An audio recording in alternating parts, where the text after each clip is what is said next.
lainnya semuanya. Sedangkan skitlearn-nya nanti digunakan untuk model yang kita akan gunakan. Jadi dalam hal ini machine learning yang kita gunakan. Sedangkan untuk visualisasi, library visualisasi kita membutuhkan Matplotlib. Artinya kita membuat gambar grafiknya, kita bisa mengambil garis, kita buat untuk bisa di coding. Jadi kita mau butuh menetapkan nama-namanya, bentuk grafiknya apa, bisa menggunakan Matplotlib, terus Cosibon untuk tampilannya nantinya. Ini yang saya sampaikan tadi, sedikit mengupas mengenai Python untuk library yang digunakan pada data science. Salah satunya dia bisa mengintroduce objek untuk multidimensional array dan matrix, sehingga bisa kita sebagai suatu fungsi, sehingga dia akan ikutkan ke dalam platformnya. Jadi bisa membentuk platform mathematical dan statistical operation. Ini adalah NumPy adalah di mana-mana pasti akan digunakan data. Nah, sedangkan library untuk yang factorization, dia itu bisa digunakan provide dilengkapi dengan vektor, matrix vektor dari untuk operasi matematik. Mungkin Mas Bapak semuanya kalau ada tentang matriks itu kan kalau data ibaratnya hampir sama dengan seperti matriks juga, dengan dimana fiturnya itu menyatakan sebagai kolomnya, kalau baris itu adalah record gitu. Jadi sehingga penyimpanannya dengan adanya NumPy akan lebih mudah, menyimpan, kita tidak perlu nge-create semuanya gitu. Dan beberapa ada Python yang kita gunakan untuk membentuk NumPy. Nah, ini sekedar untuk bawa library yang ada di Python. Kita ada namanya Skippy. Dia adalah kumpulan algoritma khususnya dalam aljabar linear, terus persamaan diferensial, numeric integration dan optimization, statistik dan ada beberapa lagi. Ini intinya operasi mathematics. Nah, ini adalah untuk bisa part of Skippy stack. Dia dibentuk bersamaan dengan NumPy. Oke, nah ini yang penting di dalam suatu data science. Kita akan selalu harus menggunakan Pandas karena data yang kita simpan dalam bentuk array, sehingga kita akan tambah dengan Pandas membentuk database-nya. Ini ada di Pandas. Dia ada panel data system, ada Pandas itu adalah open source juga. Terus dia punya performance yang cukup tinggi, mudah kita gunakan sebagai dalam data structure. Dia juga dilengkapi sebagai analisis data dan untuk manipulasi data. Umpamanya seperti data kita ada yang kita hapus, ada kita patching, kita gabung,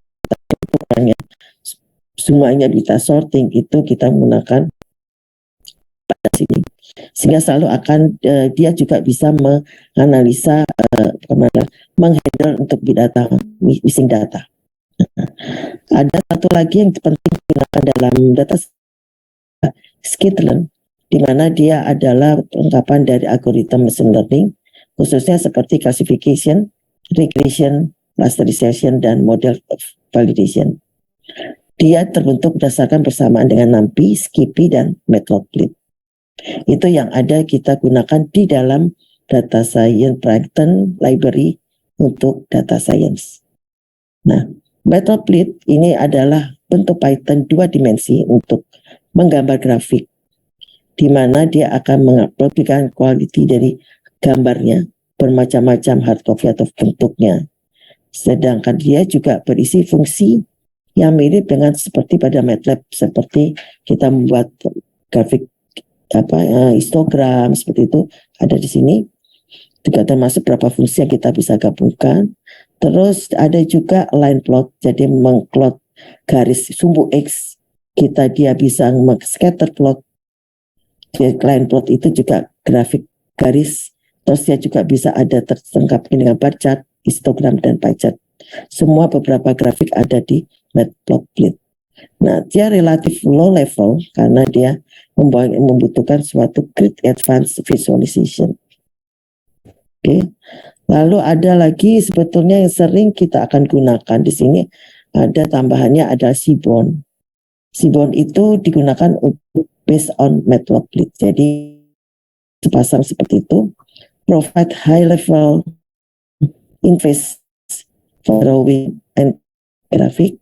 Dia juga similar untuk popular digital library seperti dalam R, bahasa R. Mungkin ada yang sudah belajar bahasa R. Oke. Bagaimana cara kita untuk meloading Python library? Setelah ini nanti sebenarnya akan kita praktekkan bagaimana permasalahan dalam data science kita selesaikan menggunakan Python. Pertama adalah import Python library. Kita akan selalu menggunakan di awal kita coding itu menggunakan import. Kita simpan sebagai nama NP, import Skippy sebagai kita aliaskan sebagai SP untuk singkatnya, import pandas PD, matplotlib itu juga sebagai MPL. Nah, simbolnya kita singkat sebagai SNS. Ini adalah import yang kita gunakan library untuk mengerjakan data science. Nah, ini adalah beberapa seperti ini. Nah, nanti akan saya berikan ada beberapa kasus yang akan kita coba dengan menggunakan Python seperti di sana. Sebentar, ini kawan-kawan ke bawah.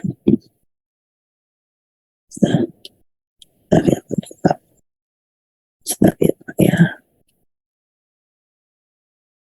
Jadi aku tutup ini. Saya nyari mana dia. Oke. Di sini ada suatu kasus. Nanti kita coba praktek aja langsung. Saya minta bantuan Mas apa tadi, Mas tadi untuk kita bisa langsung praktek. Ada suatu kasus customer personality analysis dengan Python. Sebetulnya di sini adalah contoh untuk analisis personality. Jadi kalau kita ada satu kasus di sini, detailnya analisa adalah analisa data untuk suatu perusahaan terhadap customer yang ideal itu seperti apa. Jadi kita akan membantu suatu bisnis untuk bisa memberikan pengertian bahwa customer yang membuat mudah untuk bisa melakukan produk yang akan kita produk dari produksi yang akan kita lakukan berdasarkan karakteristik dari customer dengan melihat akan kebutuhannya, behavior, dan konsentrasi kepada beberapa tipe dari customer. Jadi inti permasalahannya adalah itu. Dan kita mau analisis untuk customer yang apa sebetulnya yang baik, yang ada di masyarakat, yang ada customer kita, personality-nya seperti apa, analisisnya. Nah itu kita akan lakukan di sini. Dan dia akan kita meningkatkan untuk mengintroduce data science project untuk bisa melakukan customer personality analysis.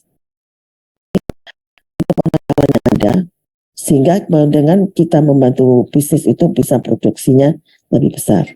Nah, yang harus kita penting dalam part tersebut, customer analysis adalah untuk menjawab beberapa pertanyaan. Ini yang kasus yang harus kita selesaikan di sini. Oke. Nah, beberapa orang akan mencoba produksi yang kita gunakan di dalam si customer. Dia tentunya akan berdasarkan melihat itu dari si produksinya, produknya.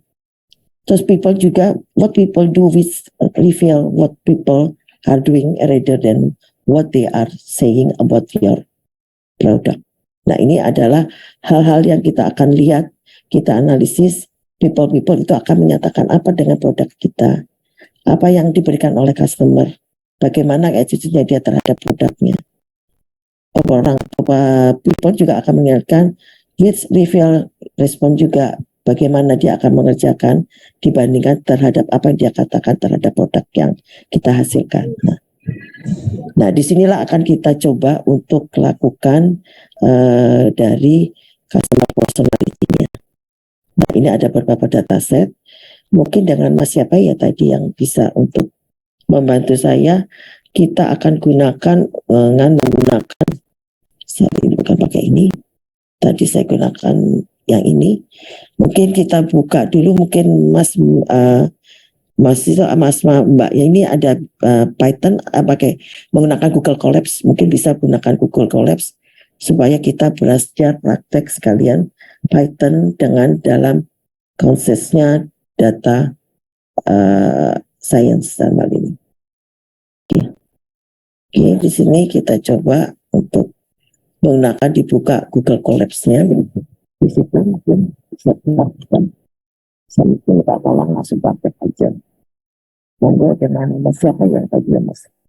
Bisa minta tolong dari pihak saya membantu untuk bagaimana membantu bisa melakukan Google Collapse. Jadi pertama kita lakukan adalah ada ini sebenarnya. Nah di sini kita buka dahulu Google. Tampilannya tampaknya tidak terlihat, Bu. Belum terlihat ya. Oh, ini kok masih harus kalau share screen ini harus dari kalau gini baru kelihatan gitu ya? Atau harus diulang sendiri? Gak kelihatan juga. Kata Ibu pilihannya pakai advance terus Windows screen, Bu. Jadi Pakai semuanya advance. bisa terlihat.